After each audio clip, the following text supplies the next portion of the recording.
Assalamualaikum semua. Okey, kita masih lagi dalam tajuk 1.4 penggunaan alat pengukuran kejituan, kepersisan, kepekaan dan ralat, di mana kita nak sambung bahagian yang terakhir iaitu bahagian ketiga, ralat dan membuat anggaran sebelum pengukuran sebenar.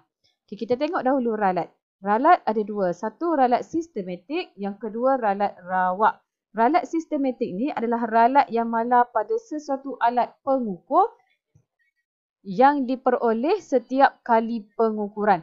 Maksudnya ralat ni disebabkan oleh alat pengukur tersebut. Okey, contoh dia apa? Contoh dia ralat sifar dan juga alat pengukur yang tidak jitu. Okey, so macam mana kita nak atasi masalah dia?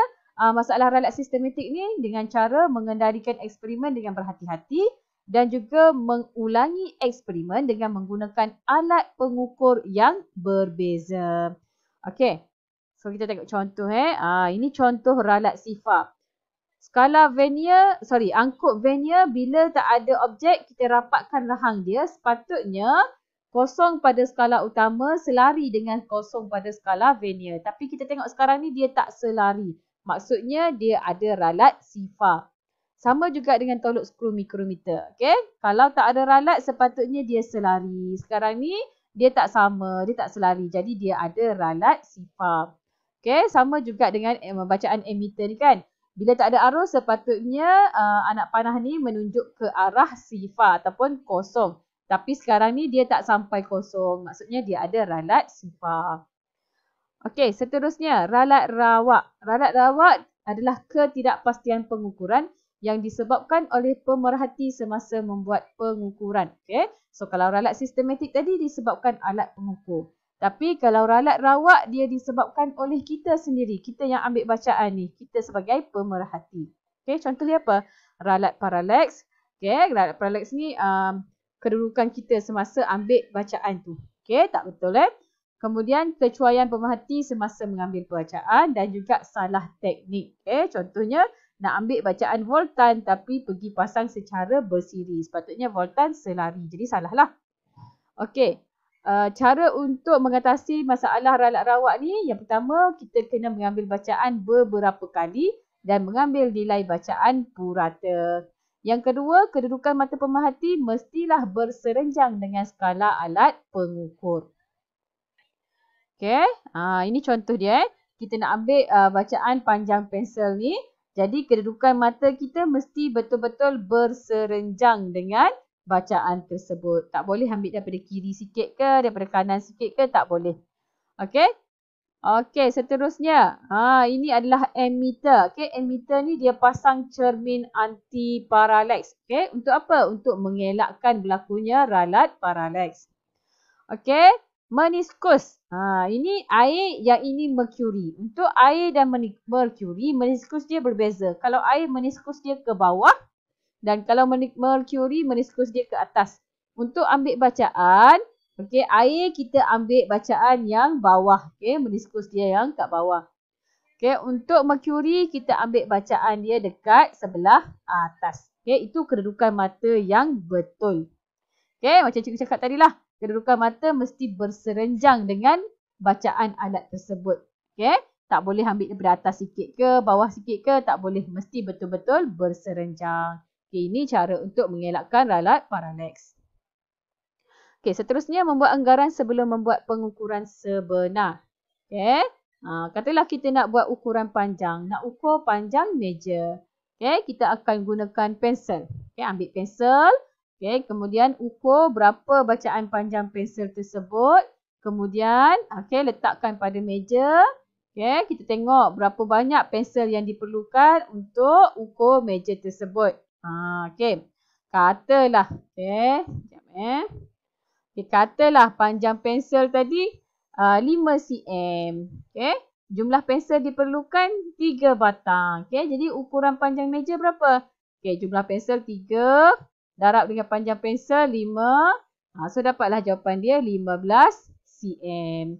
Okey, boleh lepas tu kita pun ambillah pita pengukur. Ambil pita pengukur. Kita ukur berapa bacaan kita dapat. Kemudian kita bandingkan dengan yang ukuran kita dapat tadi. Okay, boleh Itu adalah cara membuat anggaran panjang. Okey, seterusnya kita nak tengok anggaran luas objek. Kalau objek sekata tak ada masalah, kita boleh gunakan rumus. Tapi kalau objek tidak sekata, nak buat macam mana? Kita gunakan kertas graf. Okey, cara dia tandakan petak yang lengkap, separuh lengkap atau lebih dari separuh lengkap. Okey, kalau kurang daripada separuh tak payah tanda. Okey. Okey, so kita cuba Okey, sini. 1, 2, 3, 4, 5, 6, 7, 8, 9, 10. Okey, kalau yang ni kita nampak dia tak sampai separuh. Okey.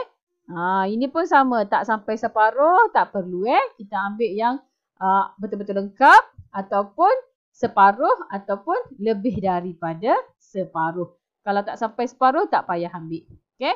So, berapa bacaan kita dapat? 10. Jadi, luas bentuk ini adalah 10 cm padu. 10 cm persegi. Okey, seterusnya kita nak buat anggaran jisim. Okey, so katalah kita nak tahu jisim untuk sehelai kertas. Jadi, kita ambil dulu 100 helai kertas, susun elok-elok, letak atas penimbang. Okey, so katalah jisim 100 helai kertas, kita dapat 500 gram.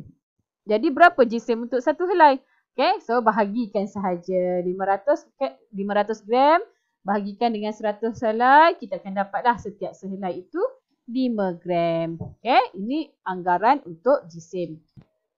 Okay, akhir sekali membuat anggaran isi padu objek tak sekata. Okay, kalau objek sekata tak ada masalah, kita boleh gunakan rumus. Tapi objek tak sekata kita gunakan kaedah sesaran air. Okay, kaedah sesaran air. Iaitu kita tengok berapa isi padu air sebelum kita masukkan batu ataupun objek dan apa isi padu selepas kita masukkan objek. Jadi nak dapat isi padu objek tersebut, kita tolak sahaja isi padu akhir, tolak isi padu awal. Okey, contoh kat sini isi padu awal dia sebelum masuk batu 20 cm padu. Okey, yang ini pula selepas kita masukkan batu dia naik jadi 35 cm padu. Jadi untuk isi padu batu, isi padu akhir 35 tolak dengan isi padu awal 20, kita dapatlah bacaan dia 15 cm padu. Okey, senang je kan? Okey, so itu sahaja untuk tajuk 1.4. Okey, sekian, terima kasih.